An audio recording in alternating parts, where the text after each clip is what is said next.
Volleyball விளையாடினா எக்ஸ்ட்ராவா 7 வருஷம் வாழலாமா?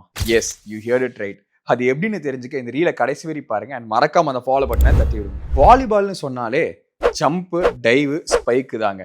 Basically full body workout. ஹார்ட்டை ஸ்ட்ராங் ஆக்குறது மட்டும் இல்லாம உங்க மசில்ஸ் அண்ட் போனை டஃபர் அண்ட் ஸ்ட்ராங்கரா ஆக்குது வாலிபால். நிறைய ஸ்டடீஸ் படி இதுல ஜம்ப், அதாவது பிளயோமெட்ரிக்ஸ் அதிகமா இன்வால்வ் இருக்கிறதுனால உங்க கெட்ட கொழுப்பு, அதாவது எல்டிஎல் கொலஸ்ட்ரால் லெவலை கம்மி பண்ணுன்னு சொல்லி ப்ரூவ் பண்ணியிருக்காங்க. நம்பர் 2, பிரெயின் அண்ட் ரிஃப்ளெக்ஸஸ்ங்க. அதாவது எதிர் டீம்ல ஒருத்தன் செம்ம ஃபாஸ்டா ஒரு ஸ்பைக் அடிச்சானா அதை பிளாக் பண்றதுக்கு தில்லு மட்டும் பத்தாது, பிரெயின் ரிஃப்ளெக்ஸும் கண்டிப்பா வேணும். இதுதாங்க ஹேண்ட் ஐ கோஆர்டினேஷன். இது வாலிபால் ஆடும்போது பயங்கரமா இம்ப்ரூவ் ஆகும். ஒரு குவாலிட்டியான பிளாக்கை போட்டு ஆப்போனன்ட் கோர்ட்ல விழுந்து பாயிண்ட் ஆகச்ச அதுல வர்ற ஃபீலே தனிங்க. ஒரு பக்கா டோபமின் பூஸ்டர் இது. நம்பர் 3, இது ஒரு பக்கா டீம் கேமுங்க. ஸோ சோஷியல் பாண்டிங் அண்ட் ஃப்ரெண்ட்ஷிப்ஸ்லாம் நிறைய உங்களுக்கு கிடைக்க சான்சஸ் இருக்கு. சண்டே ஆனால் காலையில் பேட் எடுத்து கிரிக்கெட் விளையாட போகிற மாதிரி பால் எடுத்து தாராளமாக வாலிபால் ஆட போகலாம். Good social circle is equal to longer life. அப்புறம் என்ன, நாளைக்கே கோர்ட்டு பக்கம் போய் ஒரு ஸ்பைக்கை போட்ட வேண்டியதானே. உங்களுக்கு வாலிபால் பிடிக்கும்னா கீழே உங்க ஃபேவரட் பிளேயர் நேமை கமெண்ட் பண்ணுங்க, ஆர் வாலிபால்னு கமெண்ட் பண்ணுங்க. அண்ட் மறக்காம உங்க வாலிபால் தோஸ்துக்கு இந்த ரீலை ஷேர் பண்ணுங்க.